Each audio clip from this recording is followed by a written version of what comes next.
visi!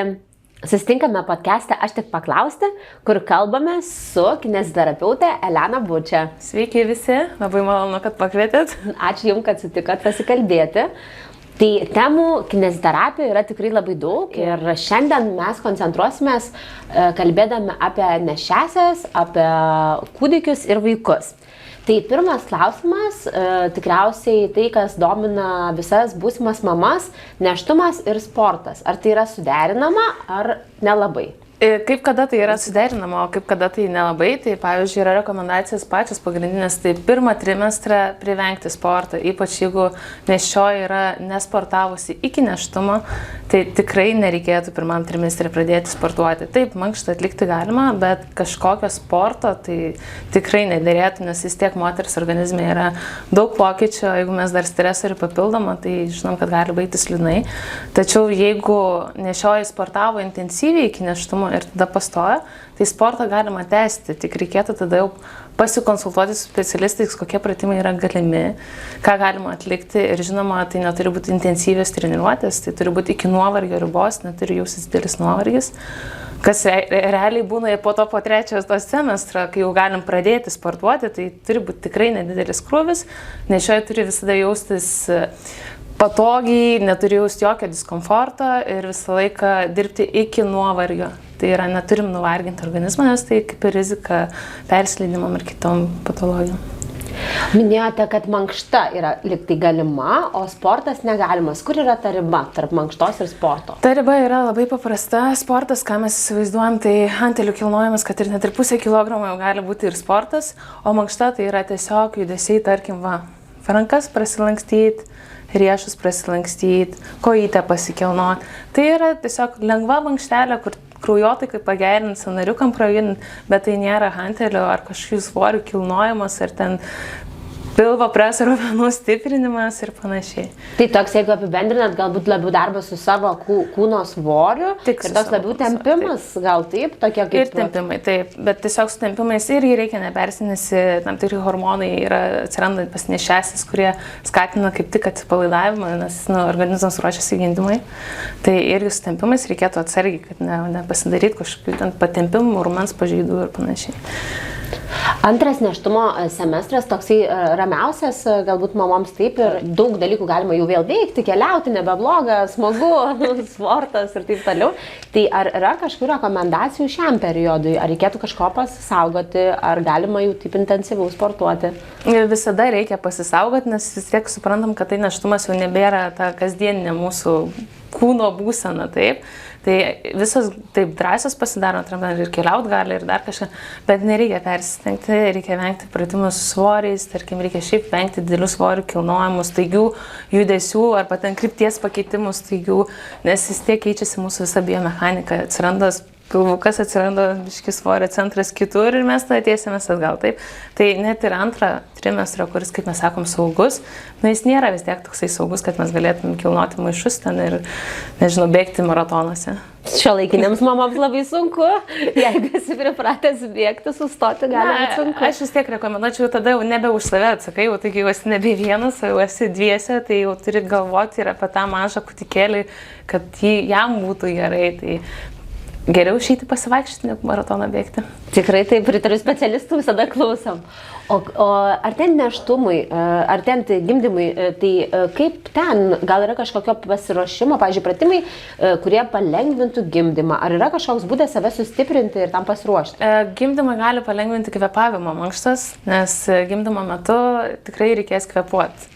Ir jeigu mamytė mokės kvėpuoti taisyklingai ir bus padarius kvėpavimo mankštas, tai bus labai gerai. Labai daug kas šneka, kad reikia daryti Kegelio pratimus, tai nėštumo metu reikėtų nepersistengti su Kegelio pratimais, dėl to, kad jeigu mes perspaudžiam, gali sušokti raumenukai, sutrumpėti ir bus sunkiau gimdyti tokiu atveju. Tai reikia daryti, bet neperžengti ribos, tai yra sveikai, ne per daug. O jau po gimdymo galėsi daryti daug ir nuobodžiai.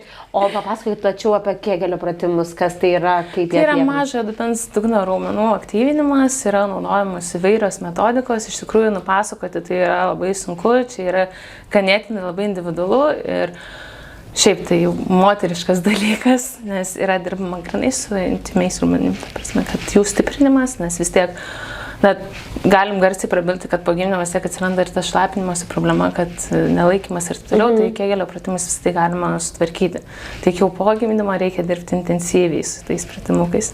Tai mamom iš anksto, žodžiu, nereikia, čia kaip mes norim viską iš anksto pasiruošti, turim prisportuoti iš anksto. Iš anksto reikia palaikyti, kad jie neatsipalaiduotų visiškai, nes vis tiek yra spaudimas labai didelis, skysčiai, vaiko svoris, viskas sveria ir visą tai duoda spaudimą mažo dubens raumenis.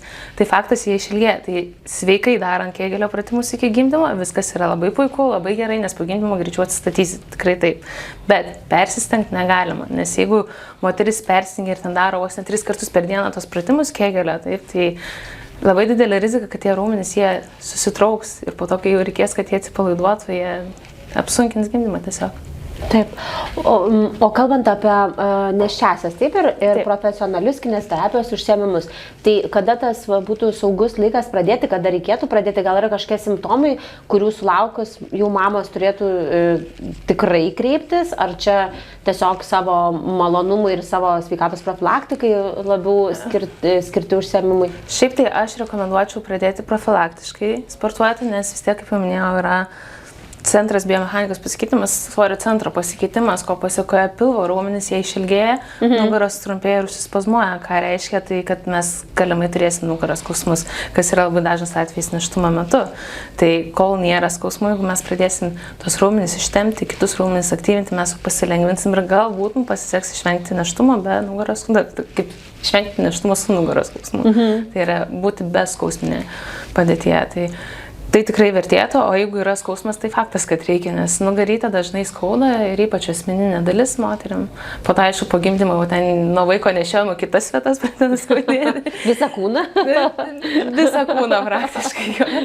Bet šiaip juosmenį tikrai reikėtų atkreipti dėmesį, vis tiek dėl svorio centro tikrai kaip. Tai turime tą laukimo gražų laikotarpį, taip, su savo specifika.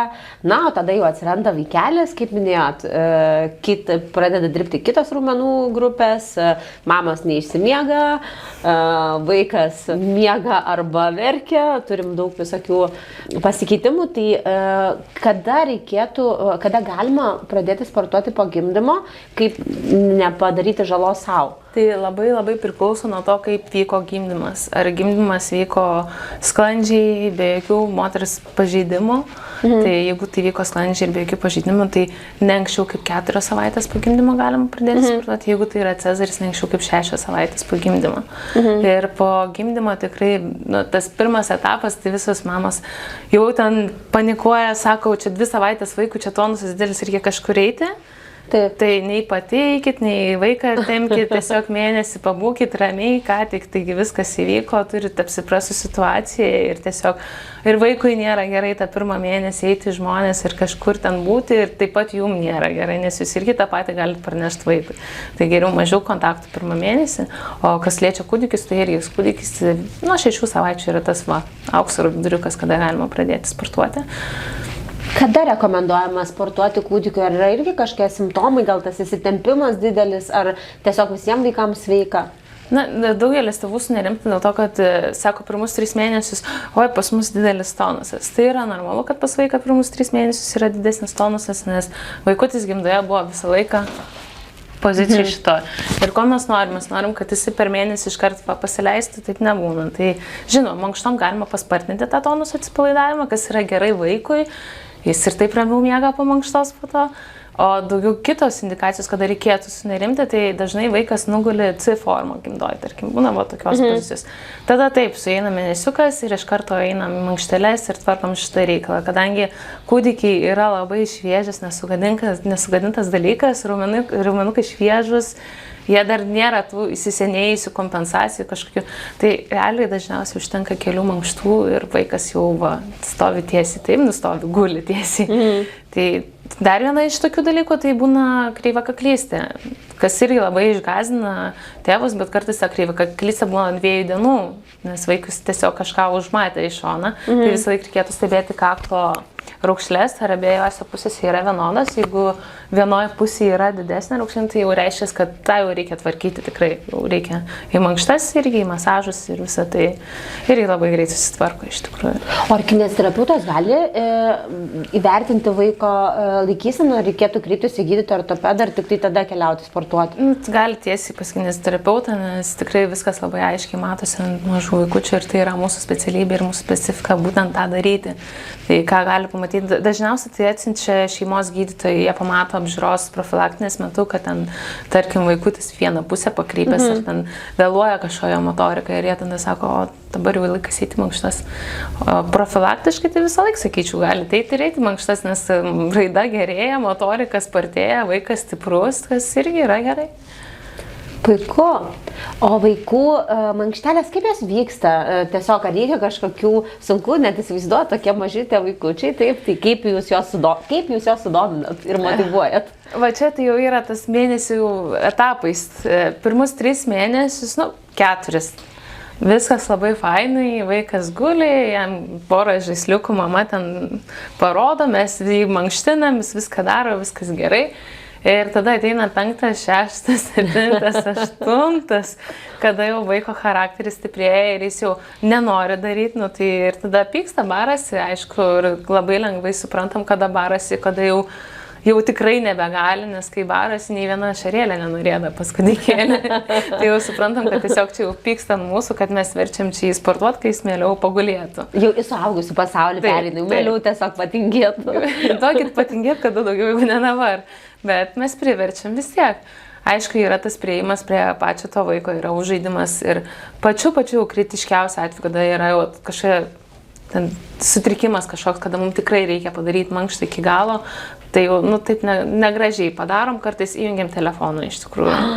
Ir netgi taip. Būna ir taip, bet čia jau pats kritiškiausias atvejis, nes dažniausiai stengiamės, kad vaikai tos medijas nematytų, bet jeigu jau reikia daryti, tai realiai kaip vaistas būna, tiesiog įjungia ir vaikas nebežino, jau daro, jis pats nelabai supranta, ką daro, bet tiesiog dėmesį nukreipi ir gali atlikti darbą. Tai va, ir tėvų, ir specialistų jau tas jau paskutinis resursas. Taip. Bet šiaip darbas su kūdikiais dažniausiai vyksta, tai ir mama aktyviai dalyvauja, ir mes aktyviai dalyvaujam, nes tai yra visas tas utiutiutiutiu ir tas žaisliuko pabarškinimas, pažaidimas ir panašiai.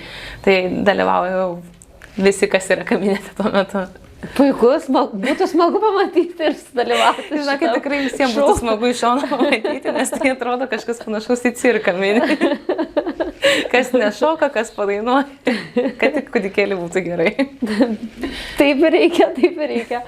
O didesni vaikai, kaip jie reaguoja į pratimus, jeigu, pavyzdžiui, tie toddleriai, taip, ar jie dar, nes tada vis tiek jau nebeišeina, tikriausiai kaip to vaiko, aš bent jau kiek esu mačius, tai kūdikėliam tai jis toks vyksta, jis vis tiek pats nieko kaip ir nedaro ir tą visą darbą atlieka kineziterapeutas. Kada yra ta riba, kada jau pereinam, kada jau pats vaikas turi kažką daryti, ar tai ten šokinėti, ar tai... Šiaip tai klysta čia toj dalykai, kad kineziterapeutas viską padaro pats už vaiką, ne, mes tiesiog pastatome į padėtį, kad jis keltų galvą, tarkim, kad jis sėstųsi, mes tiesiog inicijuojam judesį, o visą kitą tai vaikas daro, jisai kūdikėlis jau irgi sportuoja. Taip, tada jau prasideda... Šaunuoliai? Taip, tikrai šaunuoliai ir tada ateina tas etapas, kada mes stengiamės stotis jau vaikas, jau pradedant, tarkim, kai kurie anksti 6 mėnesių jau stovi ten lovytį ir patenkinti ten tupčia. Tai ką rodo, tai reiškia, reikia stiprinti kojytės, kad neišsivaikščiotų sąnarių, kad jau tada pradedam daryti pritupimus, o pritupimai taigi sportas, tai jau negalim sakyti, kad kineziterapeutas padarė pritupimus. Čia jau niekaip. Tai iki metų dar įmanoma, o jau virš metų tai yra labai specifika dėl to, kad tai yra labai didelis, turi būti kontaktas, prieimas prie vaiko, nes vaikai tokiam atveju, ankstyvoji paauglystė, jeigu jau šneka, nedarysi, ir tiesiog viskas vyksta tada per žaidimą. Tiesiog žaidimo principų, įvairūs tuneliai, viskas ir tiesiog žiūrima. Jeigu yra kažkokia problema, tai taip. Tada šitaip, jeigu nėra problemos, tiesiog reikia stengtis, kad vaikas būtų aktyvus ir tiek. Ačiū labai, Elena, už pokalbį. Sužinojau tikrai labai daug ir tikiuosi, kad buvo įdomu ir mūsų klausytojams. Ačiū Jums labai. Ir iki kitų susitikimų. Iki. Iki.